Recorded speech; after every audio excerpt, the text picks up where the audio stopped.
William Howard Taft was Roosevelt's hand-picked successor. As he campaigned for the presidency in 1908, Taft was affable, likable, electable.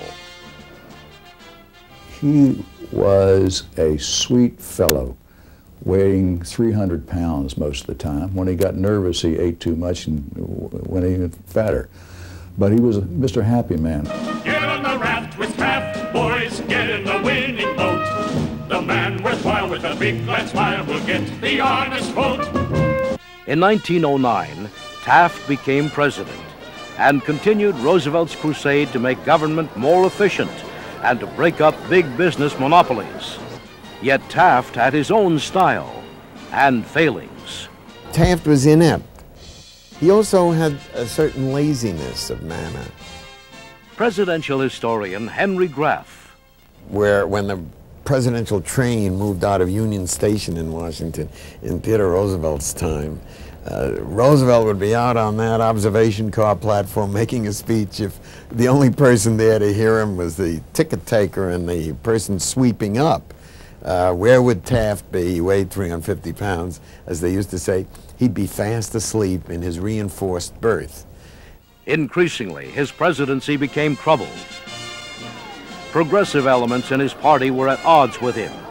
Soon after the popular TR returned from a trip to Africa in 1910, a personal and political struggle developed between old friends Taft and Roosevelt.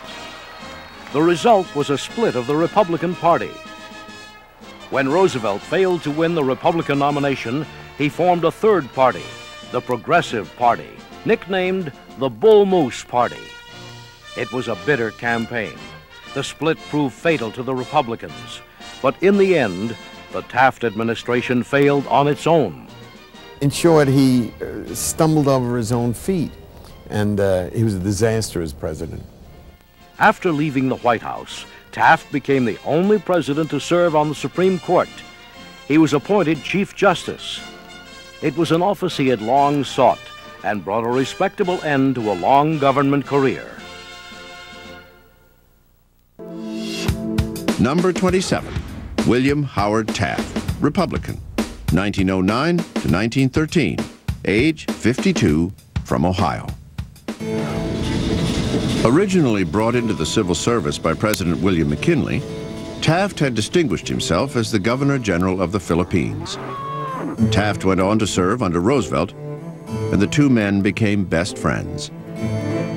He had been a kind of utility infielder in the McKinley and Roosevelt administrations. He was the kind of person that if you had a job that needed doing, you could stick him in it and he'd do a good one. Happy to have been Roosevelt's right-hand man, Taft never had any real desire to be president. Taft was very reluctant to run for president. He didn't really want to do this. He wasn't a natural politician, his problem was. He really, not only did he not want to be president, but he wasn't a politician in general. It was his wife who pushed him into it.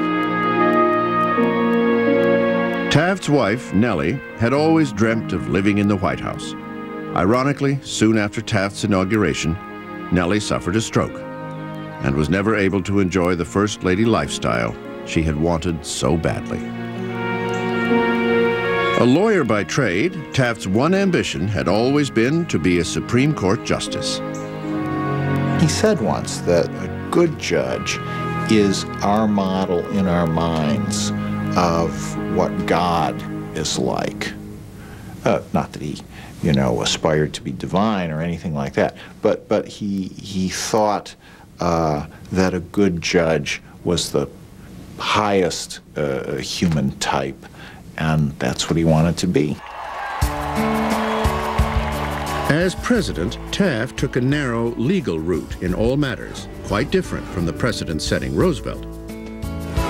In truth, the two men were opposites in almost every way. Roosevelt was famous for his athleticism, while Taft was often ridiculed because of his weight. Taft had a long experience as an overweight man. He was big all his life. And he had a great sense of humor about that and about everything. He would love to tell the joke about being on the streetcar. He said, I got up and I gave my seat to 3 ladies. But once in the White House, Taft's jovial personality began to falter, largely because he hated the glare and scrutiny of the intense political spotlight on the presidency. He became grumpy and depressed, and of course, he ate more and more and more.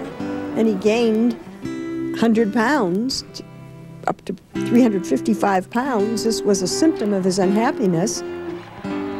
In what must have been the ultimate humiliation, Taft once had to be pried out of the White House bathtub. They finally put in a new bathtub in the White House that was reputed to be as big as a small swimming pool. Taft's discomfort in the presidency was also apparent in his weak leadership. He generally, as a rule, delegated responsibility, and he allowed most of his cabinet members to pretty much do as they pleased. Taft fretted over making decisions and often procrastinated. He believed the president's job was merely to uphold the Constitution. Groundbreaking policies set by the freewheeling Roosevelt were slowly starting to reverse under Taft. And TR was like a pot boiling over, watching Taft dismantle a lot of the programs and agendas that he had set. And he wanted revenge on Taft, and he got it. Well, Taft may not have enjoyed being president, but he doesn't want to be bullied out of it by Teddy Roosevelt. Taft himself probably would not have run for the presidency had he not been so angry by Roosevelt's increasing criticism of his administration. The former best friends battled each other for the Republican nomination in 1912. It became so ugly that at one point, Taft broke down in tears. It was particularly sad, the renomination process, because Roosevelt, being the combative fellow he was, began to speak more and more ill of Taft, and he publicly called him a fathead, a dimwit, a puzzle wit, and a man with brains of about 3 guinea pig power, which was devastating to Taft. In turn, it was devastating to Roosevelt when the Republicans chose Taft as their candidate because they preferred his conservative politics. Even more shocking was Roosevelt's reaction. He joined the progressive Bull Moose Party. The result was a division in the Republican vote, opening the path for a clear victory for the Democratic challenger, Woodrow Wilson. Taft came in a distant third behind Roosevelt. So he had gone into the presidency with a huge sweep and left in a most embarrassing way with only 8 electoral votes. But he didn't care. He was just so glad, as he said, to step down and out. He couldn't care at all. After leaving office, Taft lost weight and finally achieved his lifelong ambition of being named Chief Justice of the United States, a position he excelled in as much as he enjoyed.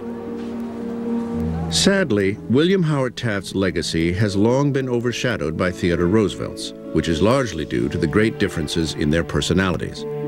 TR loved the presidency, and Taft hated it. But contrast, Taft's administration did much to continue the many progressive measures initiated by Roosevelt. And in fact, he did more to regulate monopolies than TR. And it turned out that Taft also had remarkable foresight about the dangers of an emerging 20th century-style imperial presidency and its potential abuse of executive power and privilege.